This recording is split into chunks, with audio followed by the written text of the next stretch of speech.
we have some extraordinary news this morning. The FBI actually doing something good. Our friend Matt Stoller over at his Substack newsletter, Big, covered this very effectively. You can put this up on the screen. So the FBI conducted a dawn raid of corporate landlord giant Cortland Management, and I'm reading from Stoller now, over what's called algorithmic price fixing. You guys will remember, and I'll remind you some more of this, that we've been covering this algorithmic price fixing for a while.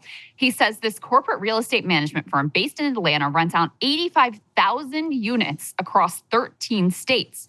But Cortland is allegedly part of a much bigger conspiracy orchestrated by a software and consulting firm named RealPage to increase rents nationwide by coordinating landlord pricing decisions and holding apartments off the market. And you can see here a map of where those Cortland apartment buildings are. Cortland, located in Atlanta, 81% of multifamily rental unit prices are set via that software. And rent in that city has exploded. It's up 80% since 2016.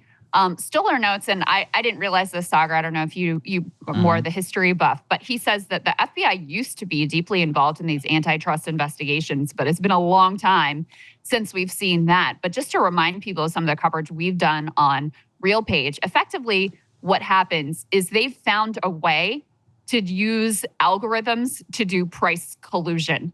So all of these landlords, big and small, they buy into the RealPage software. They share all of their pricing information, and then RealPage spits out to them what they should be charging for these different rental units.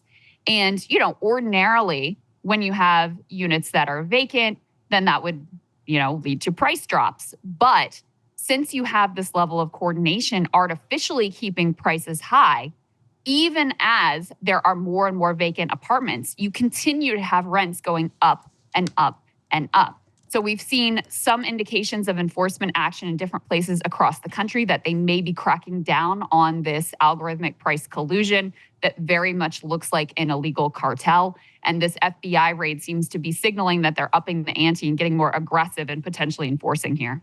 Yeah, it is really interesting. As you said, the FBI hasn't really been involved in investigations like this since the early 2000s. The last big one, I believe, that they really helped out was the Microsoft antitrust case that was in the late 1990s under the Bill Clinton administration. And then with the total domination of neoliberalism from that point forward, we basically forgot about antitrust literally at all. Let's put this up there on the screen just for reference for everyone so they can actually see what this looks like in practice. So here you have Atlanta effective rents and vacancy rates that for a long time used to trend. But here, instead, you can see exactly how the effective rent dramatically increases even as the vacancy rate goes down. They say that when vacancy rates increase, rents should decrease.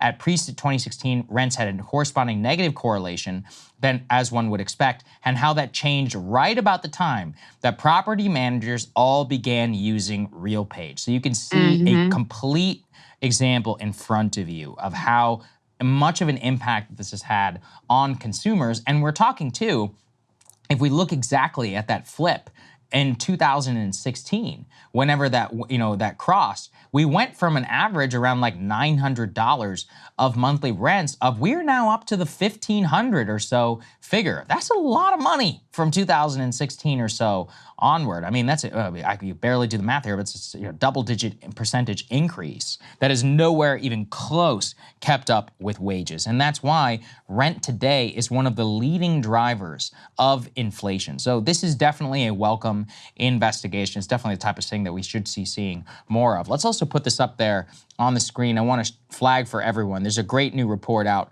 from the New York Times. A friend of mine, and Talman Joseph Smith, what he writes, actually, though, is that while we have seen some retailers bringing back discounts and a wide stabilization in price, is that That might be happening now after years of high inflation and the reduction of these discounts, but that the lower prices that we previously saw are almost certainly never coming back because these corporations, A, are addicted to the large profit margins that price increases have been able to give them, and B, that with high interest rates currently where they are, they simply don't have the cushion in their balance sheets or elsewhere to keep any of the debt that they used to have on their sheets and still be able to make payroll. The high cost of debt with the high interest rate on top of the wide profit margin is really boosting them to a point where they can begin to revert to a little bit of their previous behavior,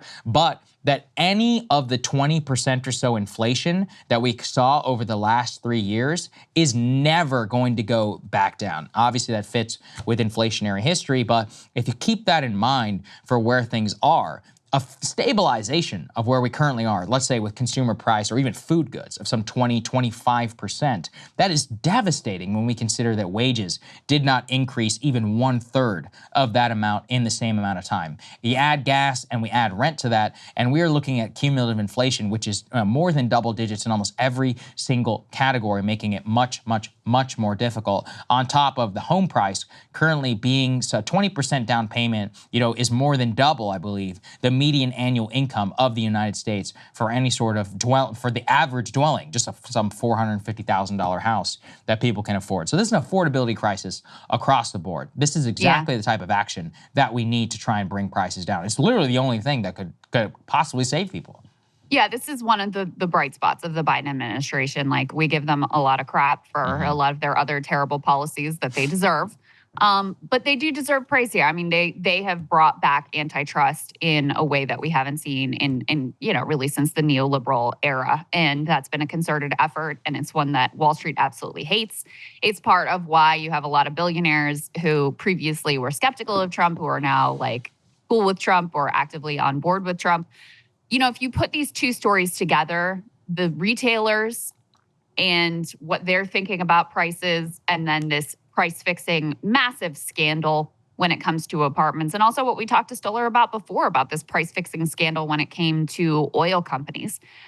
You can see that the theoretical working of the market that a lot of mainstream economists still pretend is real is a complete and utter fiction.